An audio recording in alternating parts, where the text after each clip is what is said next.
ശ്രീ മാർട്ടിൻ ജോർജ്, അദ്ദേഹം കണ്ണൂർ DCC അധ്യക്ഷനാണ്, ടെലിഫോണിൽ ചേരുന്നുണ്ട്. ശ്രീ മാർട്ടിൻ ജോർജ്, ഇതൊരു നടുക്കുന്ന സംഭവമാണ്. ഈ ജോലി സമ്മർദ്ദത്തെ തുടർന്ന് ഈ SIR-മായി ബന്ധപ്പെട്ട ഈ ആത്മഹത്യ എന്നുള്ള തരത്തിലാണ് റിപ്പോർട്ടുകളൊക്കെ വരുന്നത്. ഇക്കാര്യത്തിൽ സാവകാശം നൽകണമെന്ന് കോൺഗ്രസ് ഉൾപ്പെടെയുള്ള രാഷ്ട്രീയ പാർട്ടികളൊക്കെ ചീഫ് ഇലക്ടർ ഓഫീസറുടെ എല്ലാ യോഗത്തിലും ആവശ്യപ്പെട്ടതാണ്. അതിനിടയിലാണ് ഈ വാർത്ത. താങ്കൾ എങ്ങനെ പ്രതികരിക്കുന്നു? ഇതിനകത്ത് കൃത്യമായി ഞാൻ അവിടെ ബന്ധപ്പെട്ടപ്പോൾ എനിക്ക് കൃത്യമായി മനസ്സിലായത്, ഈ BLOയുടെ കൂടെ നമ്മുടെ ഒരു BLA കൂടി പോയിരുന്നു. ആ BLOന്റെ കൂടെ BLAമാര് കൂട്ടി പോകണമല്ലോ, അദ്ദേഹത്തിന് പരിചയമില്ലാത്ത. CPM-ന്റെ BLAയും ഉണ്ട്.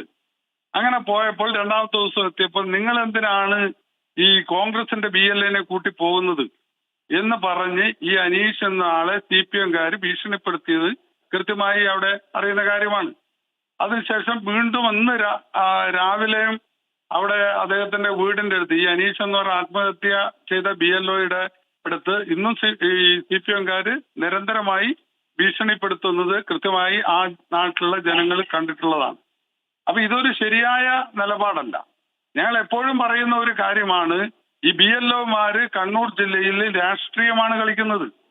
അവരുടെ ഇഷ്ടത്തിനനുസരിച്ച് അവര് കാര്യങ്ങൾ ചെയ്യുന്നു. പാർട്ടിക്ക് വേണ്ടി പണിയെടുക്കാൻ കണ്ണൂർ ജില്ലയിലെ BLOമാരിൽ അധികവും CPM-കാരാണ്. ഇതാണ് കണ്ണൂർ.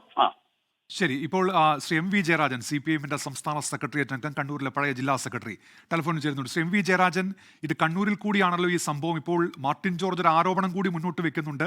CPM ഇതിനെങ്ങനെയാണ് കാണുന്നത്? ശ്രീ MV ജയരാജൻ. മാർട്ടിൻ ജോർജിന് പല ആരോപണങ്ങളും ഉന്നയിക്കാം. പക്ഷെ കേരളത്തിലെ വസ്തുതകൾ നമുക്ക് ആർക്കും മറച്ചു വെക്കാൻ കഴിയില്ല. അനീഷ് ജോർജിന്റെ മരണം ദുഃഖകരമാണ്. അദ്ദേഹത്തിന്റെ വേർപാടിൽ ദുഃഖവും അനുശോചനവും രേഖപ്പെടുത്തുന്നു. അദ്ദേഹം മരിക്കാനിടയായത്, ആത്മഹത്യ ചെയ്യാനിടയായത് കടുത്ത സമ്മർദ്ദത്തെ തുടർന്നാണ്, ജോലിഭാരത്തെ തുടർന്നാണ്. 2.5 ലക്ഷത്തോളം വരുന്ന ജീവനക്കാരെ സംസ്ഥാന ഇലക്ഷൻ കമ്മീഷൻ തദ്ദേശ തെരഞ്ഞെടുപ്പിന് വേണ്ടി നിയോഗിച്ചിട്ടുണ്ട്. അതിലുള്ള 30,000 35,000-ഓളം വരുന്ന ഈ ആളെയാണ് കേന്ദ്ര ഇലക്ഷൻ കമ്മീഷൻ SIR-ന് വേണ്ടി നിയോഗിച്ചിട്ടുള്ളത്. 2 ജോലിയും ഒരാൾ ചെയ്യേണ്ടി വരുന്നു. ഇന്നലെ കോൺഗ്രസ് ഉൾപ്പെടെയുള്ള രാഷ്ട്രീയ പാർട്ടി പ്രതിനിധികളുടെ യോഗം തിരുവനന്തപുരത്ത് ചീഫ് ഇലക്ഷൻ ഓഫീസർ വിളിച്ചു ചേർത്ത യോഗത്തിൽ കോൺഗ്രസിന്റെ പ്രതിനിധിയും പറഞ്ഞത് ഇക്കാര്യമാണ്. അദ്ദേഹത്തിന് കിട്ടിയ വിവരമനുസരിച്ച് ഒരു BLOവിനെ ഫോണിലൂടെ വിളിച്ച് 15-ന് മുമ്പ് നിങ്ങൾ വീട് കയറി എന്യൂമറേഷൻ ഫോം കൊടുത്തുകൊള്ളണം, ഇല്ലെങ്കിൽ നടപടി നേരിടേണ്ടി വരും എന്ന് പറഞ്ഞത്. ആ ഉദ്യോഗസ്ഥൻ സംസ്ഥാന ഇലക്ഷൻ കമ്മീഷന്റെ ഭാഗമായിട്ടുള്ള ഒരു അസിസ്റ്റന്റ് റിട്ടേണിംഗ് ഓഫീസറുടെ ഓഫീസിൽ ആ ജോലിയും ചെയ്തു വരികയാണ് തദ്ദേശ തെരഞ്ഞെടുപ്പുമായി ബന്ധപ്പെട്ട.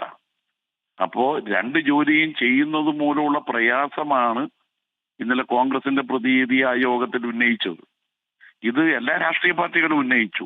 BJP-യും തെരഞ്ഞെടുപ്പ് 6 മാസം കഴിഞ്ഞിട്ടാണ് നിയമസഭയിലേക്ക് നടക്കേണ്ടത് എന്നതിനാൽ SIR-ന്റെ പ്രവർത്തനം കുറച്ച് മാറ്റിവെക്കാം എന്ന് അഭിപ്രായപ്പെട്ടത് ഇന്നലത്തെ യോഗത്തിലാണ്.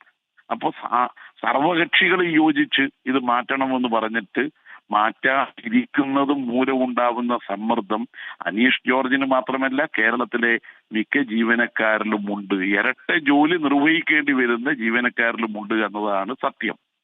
ഒരു കാര്യം വ്യക്തമാണ്, ഡിസംബർ 21-ഓടുകൂടി തദ്ദേശ തെരഞ്ഞെടുപ്പ് പൂർത്തീകരിച്ച് പുതിയ ഭരണസമിതി അധികാരത്തിൽ വരുന്നില്ലെങ്കിൽ ഭരണസ്തംഭനം ഉണ്ടാവും. എന്നാൽ നിയമസഭാ തെരഞ്ഞെടുപ്പ് 6 മാസം കഴിഞ്ഞിട്ട് മതിയാവും. അതുകൊണ്ട് ഇവിടുത്തെ അടിസ്ഥാന പ്രശ്നം നമുക്ക് SIR-നോട് മാർട്ടിൻ ജോർജിന്റെ പാർട്ടിയും എന്റെ പാർട്ടിയും യോജിക്കുന്നുണ്ട്. കാരണം എന്താ, അത് പൗരത്വ രജിസ്റ്റർ തയ്യാറാക്കാൻ പിൻവാതിലൂടെ കൊണ്ടുവരുന്നതാണ്. ബീഹാറിലെ അനുഭവം 65 ലക്ഷം വോട്ടർമാരെ വോട്ടർ പട്ടികയിൽ നിന്ന് നീക്കം ചെയ്തതാണ്. അത് രാഹുൽ ഗാന്ധിയുടെ നേതൃത്വത്തിൽ അവിടെ വോട്ട് ചോരി യാത്ര നടത്തിയതാണ്. ഹരിയാനയിൽ സമാന സംഭവം ഉണ്ടായി. അതിനോട് അടിസ്ഥാനപരമായി ഇരു പാർട്ടികളും വിയോജിക്കുകയാണ്. അങ്ങനെ ഒരു നില കേരളത്തിലും ഉണ്ടാകുന്നതിനെ എതിർക്കുകയാണ്. എന്നിട്ട് പിന്നെ ഈ രീതിയിലുള്ള കള്ളക്കഥകൾ ഉണ്ടാക്കിയാൽ എങ്ങനെയാണ്? ശരി. ശരി, വ്യക്തമാണ്. നന്ദി ശ്രീ എം വി ജയരാജൻ, CPIMന്റെ സംസ്ഥാന സെക്രട്ടേറിയറ്റ് അംഗമാണ് പ്രതികരിച്ചത്. ലോകത്തെവിടെയായാലും ഏത് സമയത്തും 24 വാർത്തകളും ഓഗ്മെന്റഡ് റിയാലിറ്റി പാക്കേജുകളും എക്സ്പ്ലെയിനറുകളും വിശദമായി കാണാൻ ഞങ്ങളുടെ YouTube ചാനൽ നിങ്ങൾക്ക് സബ്സ്ക്രൈബ് ചെയ്യാം.